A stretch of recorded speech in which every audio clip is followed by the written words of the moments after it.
आए हैं तूफानों से लड़ने की चिंगारी जला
స్వాగతం పలికి మరి వారిని గాంధీ భవన్కు తీసుకెళ్లి అక్కడ పిసిసి అధ్యక్షుని ఆధ్వర్యంలో కండువాలు వేసి వారికి ఘన స్వాగతం నవిస్తుంది. ఇక్కడ ఎక్కడైనా కూడా కాంగ్రెస్ పార్టీ రేపు 2014లో మళ్ళీ సోనియా గాంధీ గారి నాయకత్వంలో మళ్ళీ తిరిగి కాంగ్రెస్ యూపీఏ ప్రభుత్వం తప్పకుండా పెరుగుతుందని మేము కార్యకర్తలం అందరం కూడా ఆశాభావంతో ఆహ్వానిస్తున్నాం. ఇందిరాగాంధీ పవిత్రమైన స్థలం నుంచి ఇక్కడ నుంచి రాబోయే రోజుల్లో మరి తెలుగుదేశం పార్టీకి తగిన గుణపాఠం చెప్పాలని మరి ఈరోజు కార్యకర్తలంతా కూడా కంకణం కట్టుకొని వేలాది మంది కార్యకర్తలతో ఈరోజు వాలంటరీగా వచ్చి తెలుగుదేశం పార్టీ నుండి కాంగ్రెస్ పార్టీలో ఇవాళ జాయిన్ అయినందుకు సాదరంగా వాళ్ళకు స్వాగతం చెబుతూ మరి రంగనాథ్ గారు అయితేనేమి రాజశేఖర్ గారు అయితే వాళ్ళ మిత్రబృందం అందరం కూడా మా కార్యకర్తలు మహిళా సోదరులందరం కూడా మేము స్వాగతం చెబుతూ మరి పెద్ద ఎత్తున ఇక్కడ నుండి మనమందరం కూడా క్రమశిక్షణతో ఇక్కడ నుండి గ్రామంలోకి వస్తుంది. అదేవిధంగా భారతదేశంలో కూడా మూడోసారి ముచ్చటగా మళ్ళీ కేంద్ర ప్రభుత్వం కూడా కాంగ్రెస్ ఆధీనంలోనే మల్కాజ్గిరి పార్లమెంట్లో ముఖ్యంగా మల్కాజ్గిరి అసెంబ్లీ సెగ్మెంట్ అది ముఖ్యంగా అల్వాల్ మున్సిపాలిటీ లిమిట్ ఉంది. మరి ఈనాడు రఘునాథరావు గారు అదేవిధంగా నక్కర శేఖర్ గౌడ్ గారు ఇద్దరు చాలా ప్రామినెంట్ పర్సనాలిటీస్ ఈ లోకల్ ఏరియాలో. మరి వీళ్ళు కాంగ్రెస్ పార్టీకి ఆకర్షితులై కాంగ్రెస్ పార్టీ యొక్క పాలసీస్కు విధానాలకు మరి ముఖ్యంగా సోనియా గాంధీ గారి నాయకత్వాన్ని బలపరచాలి, రాహుల్ గాంధీ గారిని రాబోయే రోజుల్లో ప్రధానమంత్రిగా చూడాలి, ఆయన ప్రధానమంత్రిగా చేయాలి అనే ఉద్దేశంతో కాంగ్రెస్ పార్టీని బలోపేతం చేసేందుకు కాంగ్రెస్ పార్టీ విధానాల వల్ల ఆకర్షితులై ఈనాడు కిరణ్ కుమార్ రెడ్డి గారు రాష్ట్ర ముఖ్యమంత్రిగా మరి కేంద్రంలో ప్రధానమంత్రి మన్మోహన్ సింగ్ గారు దేశ ప్రధానమంత్రిగా ప్రజలకు అందిస్తున్న అనేక సంక్షేమ పథకాలకు ఆకర్షితులై మరి కాంగ్రెస్ పార్టీ దేశాన్ని కాపాడగలుగుతుంది, దేశ ప్రజలను కాపాడగలుగుతుంది అనే ఉద్దేశంతో మరి కాంగ్రెస్ వైపు మొగ్గు చూపుతూ కాంగ్రెస్ పార్టీకి ఆకర్షితులై వాళ్ళు కాంగ్రెస్ పార్టీలో చేరడం అనేది జరిగింది ఈనాడు.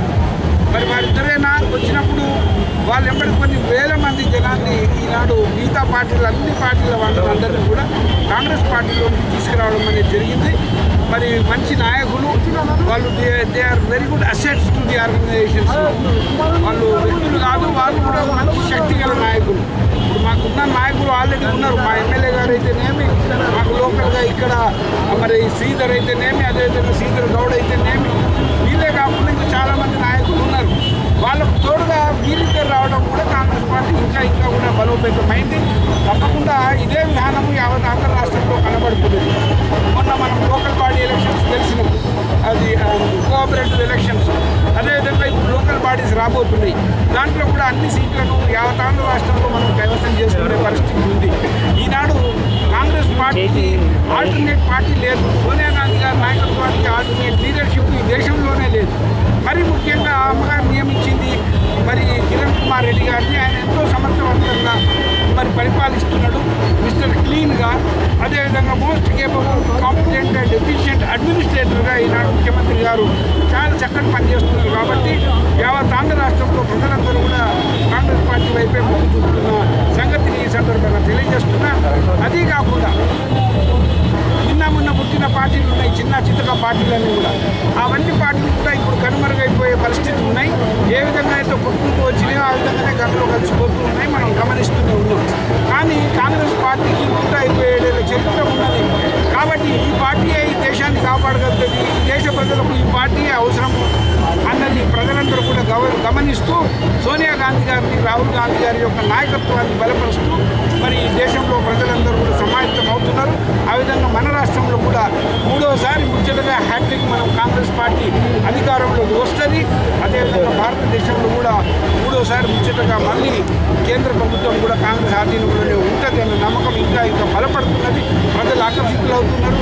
మరి యువకులు, మరి ముఖ్యంగా మహిళలు, బడుగు బలహీన వర్గాలు, పక్కచిక్కిన వాళ్ళు, SC ST BC minorities, down road stand of society అందరూ కూడా కాంగ్రెస్ వైపు మొగ్గు చూపుతూ మిగతా ప్రతిపక్ష పార్టీలకు బుద్ధి చెబుతూ మరి కాంగ్రెస్ పార్టీని బలోపేతం చేస్తూ ముందుకు పోతున్న ఈ తరుణం ఇది. నిజంగా కాంగ్రెస్ పార్టీనే గెలిపించే పరిస్థితి ఉంటుంది. కాబట్టి దానికి అందరూ ఇంకా సమాయత్తులు కావాలి. వచ్చేవారిని అందరినీ ఆహ్వానిస్తాం, వాళ్ళకు తగు సముచితమైన న్యాయం చేస్తాము, సముచితమైన స్థానం ఇస్తాము. ఆ విధంగా ప్రజాసేవకు వాళ్ళు అంకితమై ప్రజలకు ఉపయోగపడే విధంగా పనిచేసే అవకాశాన్ని కూడా వాళ్ళకు కల్పిస్తాము అన్న సంగతిని ఈ సందర్భంగా తెలియజేస్తూ నేను ఇదే సందర్భాన్ని పురస్కరించుకొని ఒక ముచ్చట చెప్పదలుచుకున్నా. మొన్న కూకట్పల్లిలో కేవలం రెచ్చగొట్టినందుకు మరి ఎవరో ఒక వ్యక్తి రాజశేఖర రెడ్డి గారే అంత చేసిండ్రు అన్న ముచ్చట చెప్పినందుకు నేను బాధపడి ఆవేశంతో కోపోద్రేకున్నాయి. ఆ రోజు మరి ఆ విధంగా మాట్లాడడం అనేది జరిగింది. కేవలం రాజశేఖర రెడ్డి కాదు, ఇంకెవరో సర్వే సత్యనారాయణ కాదు, మేమంతా కూడా అమ్మగారు ఇచ్చింది పదవులు మాకు, కాంగ్రెస్ పార్టీ ఇచ్చింది పదవులు మాకు. ఆ విధంగా మేమంతా గవర్నమెంట్లో గవర్నెన్స్కి వచ్చినాం. ప్రజలు దీవిస్తే ఓట్లు వేస్తే మేము లీడర్లను కాగలిగినాం అన్న సంగతి చెప్తూ ఎవరు కూడా అతను సొంత ఇంటి నుండి వేయలేదు. ఏది చేసినా పార్టీ ప్రభుత్వం చేసింది. నాయకురాలు మన సోనియా గాంధీ ఆమె ఇచ్చి ప్రజలకు సేవ చేయాలంటే అందరూ సంక్షేమ పథకాలు చేపట్టారు.